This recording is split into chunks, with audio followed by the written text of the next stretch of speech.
সাধারণ মানুষকে। কারণ জুলাই বিপ্লবে যারা ছাত্র জনতার বিপক্ষে অবস্থান নেয় তাদের বিরুদ্ধে সারা দেশেই মামলা হলেও গ্রেপ্তার হচ্ছেন হাতে গোনা। পুলিশের মধ্যে যারা অপরাধে জড়িত তাদের বিরুদ্ধে অ্যাকশন এখনো অপ্রতুল। আমরা ২১-এর চোখের একটি পর্বে দেখিয়েছিলাম আশরাফুল ইসলাম সেলিম নামে একজন ডিবির এসআইয়ের নানা অপকর্ম। বড় বড় মাদকের চালানা নেই, ক্ষমতার মূল নায়ক ছিল সেলিম। আপনি যা পারেন আমার বিরুদ্ধে লিখে দেবেন। ব্রাহ্মণবাড়িয়াতে মাদক বিক্রি, দখল, চাঁদাবাজি সহ সব ধরনের অভিযোগ আছে তার বিরুদ্ধে।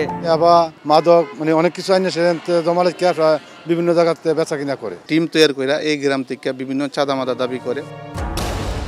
জুলাই বিপ্লবে তার ভূমিকার জন্য তার বিরুদ্ধে রাজধানীতে ৫টি সহ বেশ কয়েকটি হত্যা মামলা হয়েছে। পুলিশ সদর দপ্তর থেকেও রয়েছে তার বিরুদ্ধে ব্যবস্থা নেয়ার নির্দেশনা। তারপরও ধরাছোঁয়ার বাইরে তিনি। আওয়ামী লীগের সদস্য, এরপরে এর উপরে হত্যা মামলার আসামি, ৪টা-৫টা হত্যা মামলার আসামি, এরপরেও পুলিশ এর গ্রেপ্তার করতেছে না। ফ্যাসিস্ট সরকারের আমলে যেরকম প্রভাব সে চালিয়ে গেছে, সে এখনো ওই প্রভাব খাটিয়ে সে আইনের জাল থেকে এখনো সে বাহিরে নীরব মুক্তিতে এখনো উঠতেছে। সর্বশেষ তার বিষয়ে ব্যবস্থা নিতে রিট হয়েছে উচ্চ আদালতে।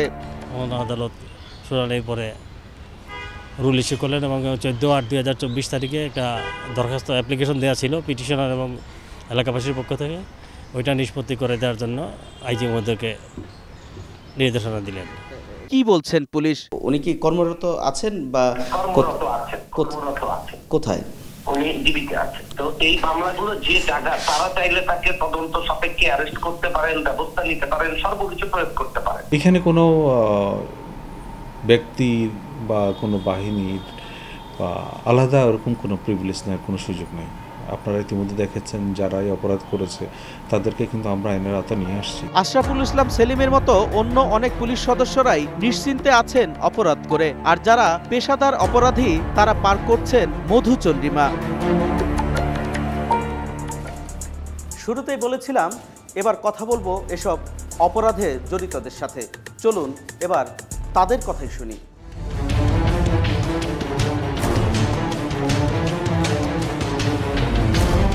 যারা ছিনতাই ডাকাতি করছেন এমন ৫ জনের সাথে আমরা কথা বলি। তাদের কাছে জানতে চাই কেন এই অপরাধে জড়িয়েছেন। চলতে চলতে মনে করেন শিখে গেছি, আবার নেশা খাওয়া না পারতে, যেমন আজকে আমরা ছিনতাই করি বা চুরি করি, করে নেশা করি। কারো কাছ থেকে 10 টাকা চায় পাই না, তখন কি করতে হবে, জাগো লগে চলে গিয়া ছিনতাই করতেছি, চাঁদাবাজি করতেছি, এইভাবে জীবনযাপন করতেছি। ক্যামেরায় ওয়াও, স্টাইল দেখাও, Xenon X21 পারলে ঠেকাও। সংসার চালানোর জন্য ছিনতাইকারীদের সাথে আমি চোরের সাথে সঙ্গ দিছি। টাকার ভাগাভাগি হয় কিভাবে? ছাত্রলীগ, যুবলীগের কিছু নামধারী ক্যাডার আছে, ওদের কাছে যায়। ওরা আগে আমাদের কাজ করার আগে নেশা খাওয়ার টাকা দেয়।